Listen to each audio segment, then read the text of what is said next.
Vision is all about who you've decided to be, as if you had a magic wand that you could wave over your life, that you could actually be and do and have everything that's important to you, where you could be fulfilled and you could be in rich relationships and you could be abundant, attracting wealth and all the great things that we all want in life.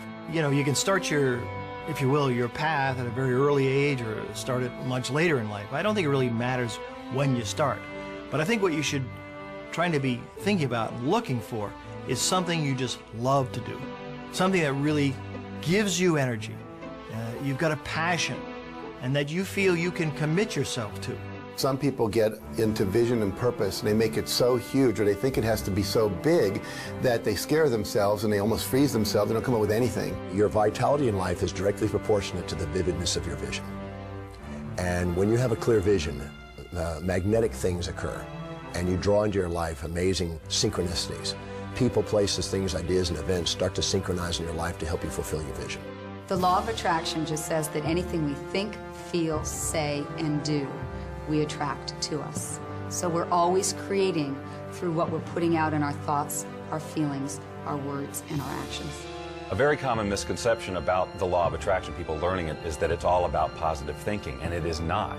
Positive thinking is obviously, probably more beneficial than negative thinking, sustained negative thinking. But positive thinking can mean just that you're thinking about things that would normally make a person happy. But if you're not truly emotionally involved with your thoughts, you're not really having an attractive power. In other words, if you're visualizing a car, or you're visualizing a house, or you're visualizing lots of money, or whatever your version of success is, but you don't have any real feeling about it, that is in alignment with that. In other words, if you don't feel positive about those thoughts, you're actually not attracting anything positive. It's the feeling that powers our thoughts. The Institute of Heart Math, which is the most widely recognized research institute on the heart, has shown that our hearts have an energy field around them that's 5,000 times more powerful than our brains. So this is the real power source for people. And when we want something from our head, it can only go so far.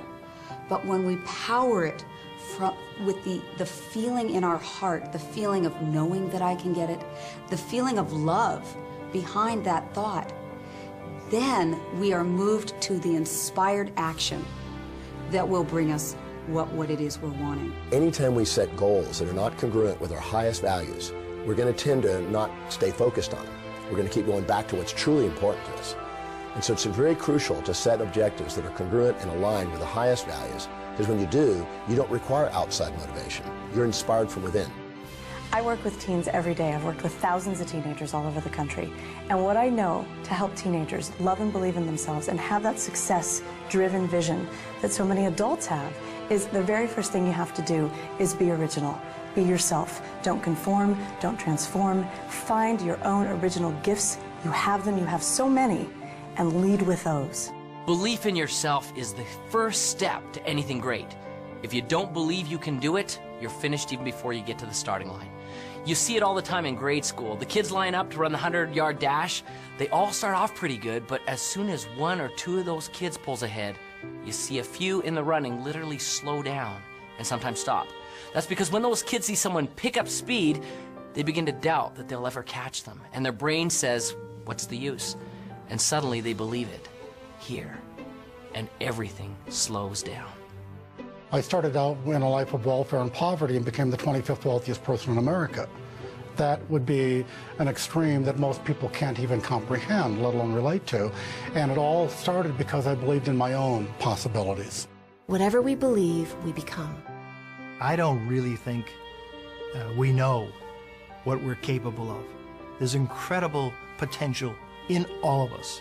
And I mean in all of us, not some of us, all of us.